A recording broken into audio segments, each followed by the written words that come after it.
Au nom du Père et du Fils et du Saint-Esprit, ainsi soit-il. Nous venons de lire le récit de la multiplication des pains. Il s'agit de la deuxième multiplication des pains opérée par notre Seigneur. La première est racontée par les 4 évangélistes. Et celle que l'évangile d'aujourd'hui nous a rapportée, la deuxième, est uniquement rapportée par saint Matthieu et saint Marc. Et elle a eu lieu quelques mois après la première, et dans des circonstances différentes. Jésus revenait de Phénicie, de Tyr et de Sidon, en passant par la Décapole. Nous sommes en hiver, et dans le récit que nous venons de lire, vous avez entendu qu'il est question de 4000 hommes, de 7 pains et de quelques poissons, alors que dans la première multiplication des pains, il était question de 5000 hommes et de 5 pains et de 2 poissons. Donc il y a bien eu 2 multiplications des pains, quoi qu'en disent les exégètes modernistes qui voudraient que ce soit le même épisode raconté 2 fois avec des circonstances plus ou moins différentes, parce que d'après eux, les évangélistes avaient tout à fait la liberté d'aménager plus ou moins les récits, puisque les évangiles ne sont pas absolument historiques. C'est tout à fait faux. Et d'ailleurs, notre Seigneur lui-même a attesté qu'il y avait bien 2 récits un peu plus tard, parlant à ses apôtres qui redoutaient de n'avoir pas assez de pain pour se nourrir. Notre Seigneur leur dit « Quand je rompis 5 pains pour 5000 personnes, combien de corbeilles de fragments avez-vous remporté ?» Et ils répondirent 12. Et notre Seigneur continue « Et quand je rompis 7 pains pour 4000 personnes, combien de corbeilles de fragments avez-vous remporté ?» Et ils répondirent 7. Donc vous voyez bien qu'il y a 2 épisodes distincts. Alors sans rentrer dans le détail, vous venez d'entendre le récit, le peuple qui est rassemblé en grand nombre, qui suit notre Seigneur depuis déjà 3 jours. Notre Seigneur se trouve avec toute cette foule en un lieu retiré et il convoque ses disciples et il déclare qu'il a pitié de cette foule. Donc notre Seigneur montre sa bonté et le motif pour lequel il va opérer ce miracle, un des plus grands de l'Évangile, un miracle extraordinaire, c'est un motif de miséricorde. Notre Seigneur manifeste sa miséricorde envers son peuple affamé. Mais derrière tout ce récit, il y a la figure d'un mystère, et c'est ce mystère dont nous voudrions vous entretenir quelques instants. C'est saint Augustin et saint Hilaire qui exposent de cette manière cette multiplication des pains, en l'appliquant au mystère de l'extension ou de la multiplication merveilleuse des moyens de salut dans toute l'histoire de l'Église. En effet, cette multiplication des pains, que ce soit la première comme la deuxième d'ailleurs, représente la merveilleuse extension des dons divins au peuple chrétien.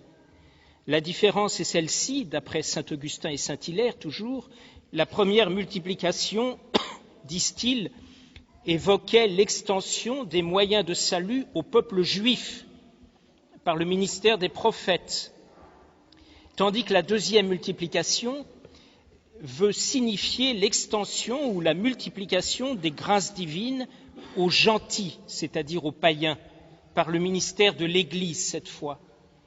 Et la raison pour laquelle les pères de l'Église interprètent ce récit de cette manière, c'est parce que dans les paroles de Jésus, nous venons de lire ces mots, Jésus dit « Quidam ex eis de longe venerunt » certains d'entre eux sont venus de loin. Et de fait, les païens ont fait au plan moral une route plus longue pour venir à Jésus que les Juifs qui avaient reçu les promesses messianiques et qui donc auraient dû reconnaître notre Seigneur beaucoup plus facilement. Dans sa bonté, c'est un geste de bonté, misereor super turbam, j'ai pitié de cette foule, dit Jésus. Donc notre Seigneur va distribuer le pain de sa parole et de ses sacrements, et il les distribue à tous les peuples au cours de l'histoire de l'Église. tous ces peuples venus de loin pour l'écouter, qui ne pouvaient l'écouter directement, évidemment, puisque notre Seigneur n'est resté qu'une trentaine d'années sur cette terre, sans sortir des frontières, ou pratiquement sans sortir des frontières de la Palestine, mais par le ministère des apôtres et de leurs successeurs, ce sont les peuples du monde entier qui ont entendu la parole de Dieu et qui ont pu se nourrir du pain de sa doctrine. Alors, dans ce contexte, la foule qui est venue avec Jésus, ou plutôt, comme dit le texte, qui l'attend depuis 3 jours. Le texte dit « Iam triduo sustinent ». Ils sont là, ils demeurent, ils attendent depuis 3 jours, dit notre Seigneur. Eh bien, cette foule représente le genre humain tout entier. Et ce genre humain attend depuis 3 jours. Le premier jour, c'est le temps de la première révélation faite à Adam. Le deuxième jour, c'est l'Ancien Testament.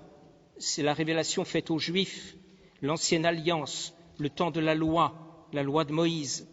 Et puis le troisième jour, c'est la révélation faite à tous les peuples, aux païens, par les apôtres. C'est le temps de la grâce, après l'ascension de notre Seigneur Jésus-Christ. Et Jésus est venu à l'aurore de ce troisième jour, il s'est incarné, il a enseigné les ignorants, il a guéri les malades, et il a surtout opéré notre rédemption en montant sur la croix et en mourant sur la croix pour nous sauver. Mais, et c'est là que nous rentrons dans le texte de l'Évangile lui-même, sa miséricorde n'est pas satisfaite. Notre Seigneur est mort sur la croix, il a sauvé tous les hommes, encore faut-il que les hommes puissent être atteints par tous ces mérites que notre Seigneur leur a conquis, leur a acquis sur la croix. Misereor super turbam, j'ai pitié de cette foule. On peut penser que du haut de la croix, notre Seigneur a vu tous les peuples, tous ces païens, toutes ces âmes, à commencer par les nôtres, qui, dans tous les temps qui devaient s'écouler après sa mort, tous ces peuples assis à l'ombre de la mort, dans le péché, dans les ténèbres de l'ignorance, auraient besoin du salut qu'il avait acquis pour eux sur la croix.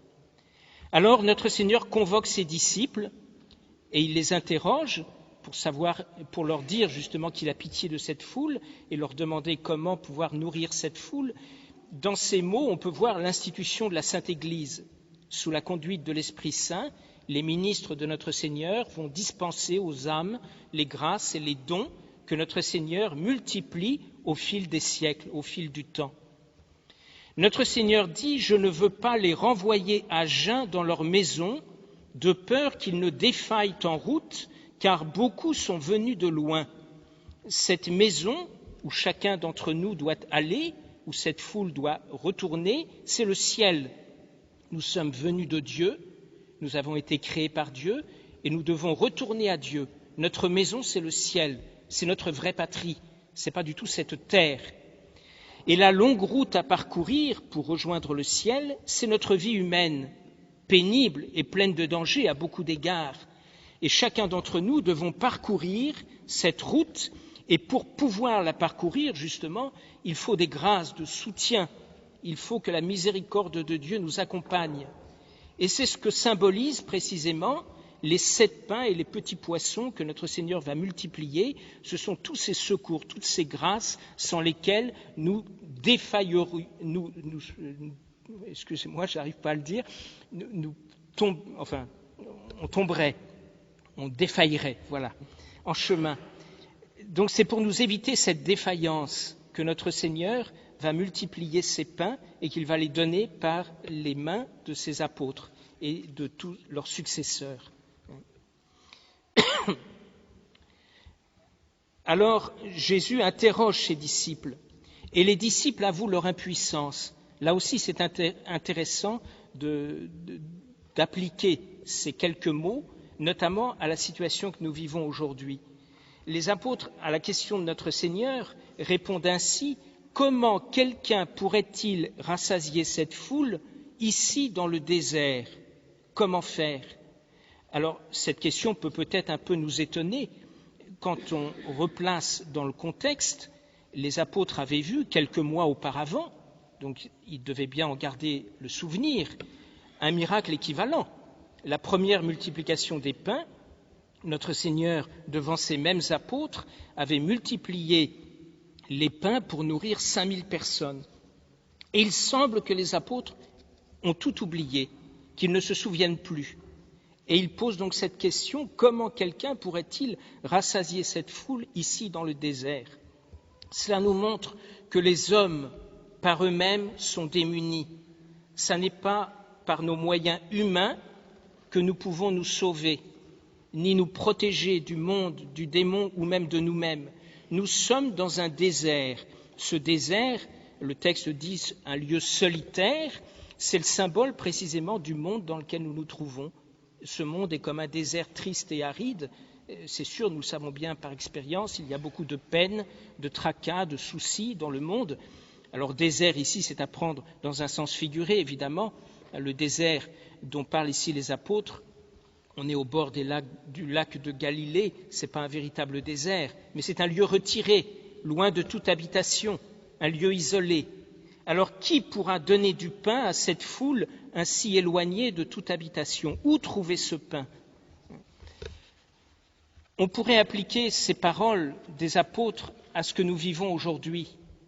Quand les ministres de l'Église ne distribuent plus le pain que Jésus-Christ a multiplié pour qu'il le donne aux âmes, quand les ministres de l'Église oublient ce pourquoi ils sont députés, ce pourquoi ils ont été faits, c'est-à-dire de donner la parole de Dieu, de donner la vérité révélée, eh bien, ils deviennent incapables de rassasier les âmes.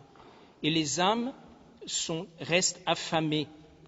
Notre Seigneur l'a dit dans l'Évangile, « Vos fils demandent du pain et vous ne leur donnez que des scorpions. » C'est bien ce qui se passe aujourd'hui.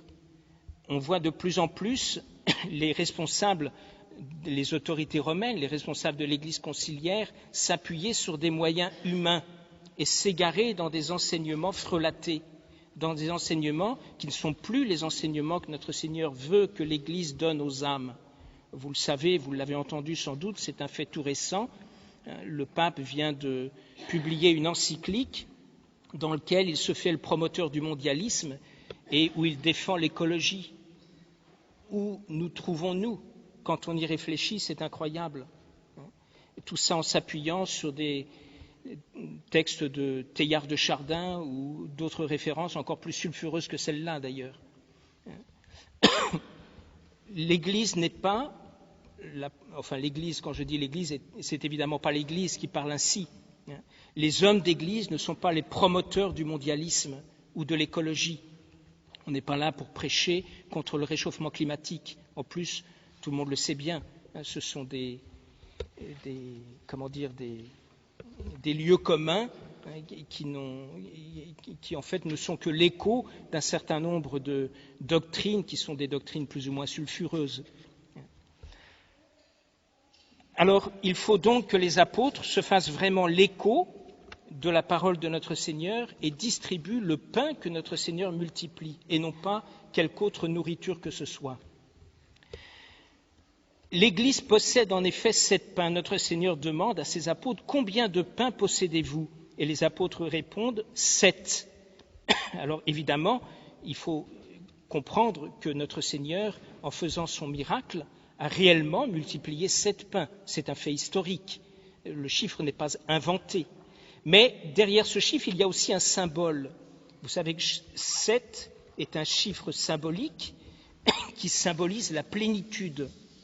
Cela nous montre que le pain de la parole du bon Dieu, les grâces de Dieu, les vérités divines, nous offrent une plénitude qu'aucune autre vérité ne peut nous offrir. Et derrière ce chiffre 7, qui signifie donc la plénitude des dons divins, on peut voir beaucoup de choses. On peut appliquer ça aux 7 sacrements, aux 7 vertus, les 3 vertus théologales et les 4 vertus morales, les vertus cardinales, aux 7 dons du Saint-Esprit, aux 7 béatitudes, aux 7 demandes du Pater. Il y a beaucoup de choses dans notre religion qui tournent autour de ce chiffre 7 et c'est voulu. C'est tout à fait consciemment que le bon Dieu a voulu qu'il en soit ainsi pour nous montrer justement que les dons de Dieu sont des dons absolument parfaits. Les enseignements de notre Seigneur donnent la vie aux âmes et la vie éternelle. Le pain, dans la Sainte Écriture, signifie ordinairement la parole de Dieu, les enseignements de Dieu, la connaissance de la vérité, la bonne doctrine. Donc vous voyez qu'en parlant de ces 7 pains, l'Évangile veut nous montrer, veut nous dire que ce que nous donne notre Seigneur, c'est la vérité divine. Jésus distribue aux âmes, par le ministère de son Église, la vérité divine, la doctrine du salut. Et puis ces pains sont accompagnés de petits poissons. Ces poissons, qui sont comme le condiment ajouté au pain, désignent les grâces de surérogation attachées à chaque acte de la vie chrétienne. Mais aussi, et c'est peut-être quelque chose de plus profond, on peut voir dans ces petits poissons tout ce qui regarde la personne et le mystère de notre Seigneur Jésus-Christ. Vous savez que le poisson est le symbole de notre Seigneur Jésus-Christ. Si un jour vous visitez les catacombes romaines, mais on voit ça dans beaucoup de livres, on voit représentés partout sur les parois de petits poissons qui sont dessinés, et c'est ainsi que les premiers chrétiens évoquaient notre Seigneur, c'était comme un signe de reconnaissance. Pourquoi le poisson ? Parce que le mot grec par lequel on désigne le poisson, le mot ictus, si on prend chacune des lettres de ce mot, ça forme une petite phrase qui signifie Jésus-Christ, Fils du Dieu Sauveur. Jesus Christos, Teu Huios Soter. Jésus-Christ, Fils du Dieu Sauveur. Alors le poisson est vraiment le symbole de notre Seigneur Jésus-Christ. Et donc on peut comprendre que les vérités enseignées, le pain de la doctrine que l'Église doit nous donner, doit nous distribuer, n'aura pas de saveur, ni de profondeur, ni de goût, si ce pain ne contient pas notre Seigneur Jésus-Christ. La nourriture dans laquelle il n'est pas question de notre Seigneur Jésus-Christ reste fade, inconsistante, vide. Le pain de l'enseignement chrétien a besoin du condiment du poisson. C'est le nom et la réalité de Jésus qui donnent à la vérité toute sa saveur, sa profondeur et son efficacité. Et il y a là quelque chose de très profond. On attribue à Saint Jérôme une phrase dans laquelle Saint Jérôme dit que quand il lisait un texte dans lequel le nom de Jésus ne se trouvait pas, il trouvait que ce texte était sans saveur, n'avait pas d'intérêt. Et au terme de la distribution, les disciples ramassent 7 corbeilles de restes. Ces 7 corbeilles signifient la surabondance des dons divins. Quand Dieu a distribué sa parole, il en reste toujours. Dieu n'est pas chiche.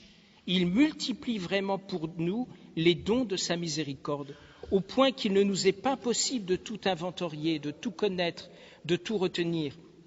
Et de fait, si l'on considère la richesse de la tradition chrétienne, les trésors des pères de l'Église, les écrits des saints, l'exemple des martyrs, la richesse de l'Écriture sainte, c'est infini, il n'y a pas de limite.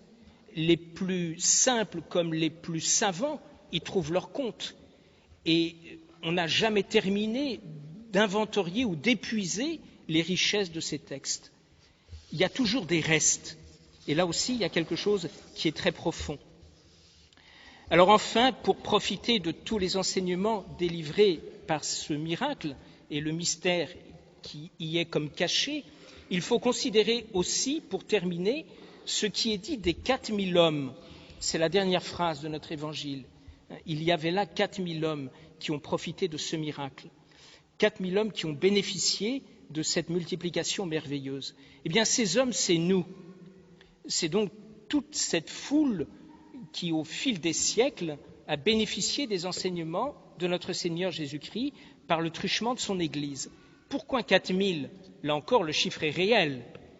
C'est un récit historique. Mais en même temps, c'est un chiffre symbolique. Le 4, dans la Sainte Écriture, est le chiffre qui désigne tout ce qui est terrestre.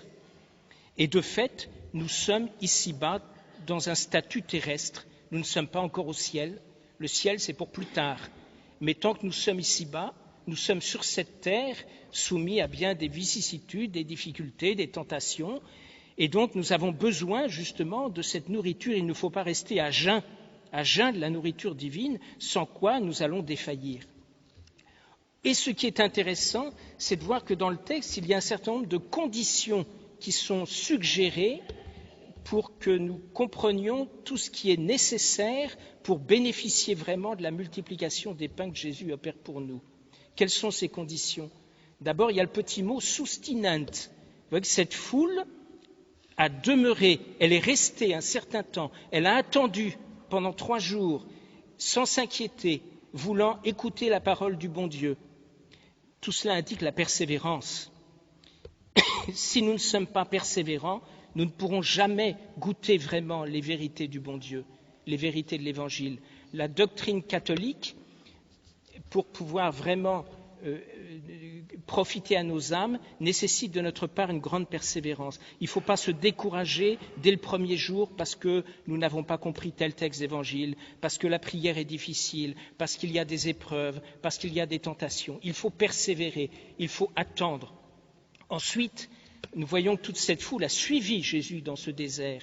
Elle s'est écartée de la ville, des milieux habités pour suivre Jésus dans ce désert. Nous aussi, il nous faut suivre notre Seigneur dans le désert, c'est-à-dire savoir s'écarter du monde, couper avec le monde, nous séparer de tout ce que le monde peut nous offrir et qui risquerait de nous écarter de notre Seigneur Jésus-Christ, et en même temps ne pas s'inquiéter de l'avenir. Cette foule, c'est paradoxal, c'est incroyable quand on y pense, ne s'inquiétait pas au bout de 3 jours de ce que les uns et les autres allaient bien pouvoir manger. Depuis longtemps, les provisions étaient épuisées.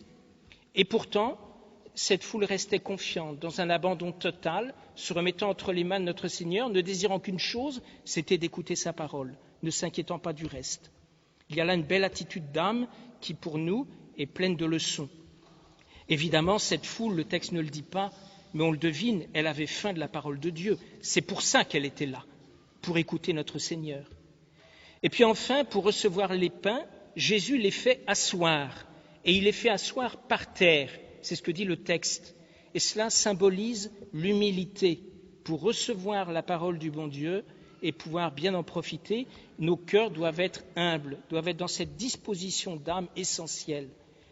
Aucune parole divine ne peut pénétrer dans une âme orgueilleuse. Il faut l'humilité, il faut être réceptif, disponible, parfaitement malléable dans la main du bon Dieu. Alors tout cela nous amène peut-être à prendre quelques résolutions pour les vacances qui commencent. Une résolution que nous nous permettons de vous suggérer, c'est de profiter de ces vacances pour faire quelques bonnes lectures, spécialement pour mieux connaître notre Seigneur Jésus-Christ et sa doctrine, pour essayer de bien profiter de ces dons divins que le Seigneur multiplie et a multipliés pour nous et qu'il continue de multiplier jour après jour.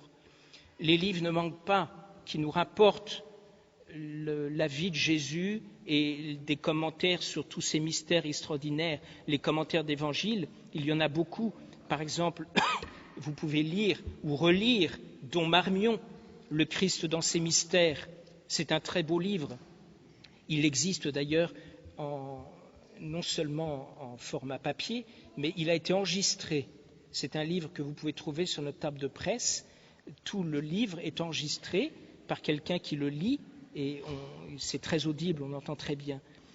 C'est un commentaire de la vie de Jésus, un commentaire d'évangile.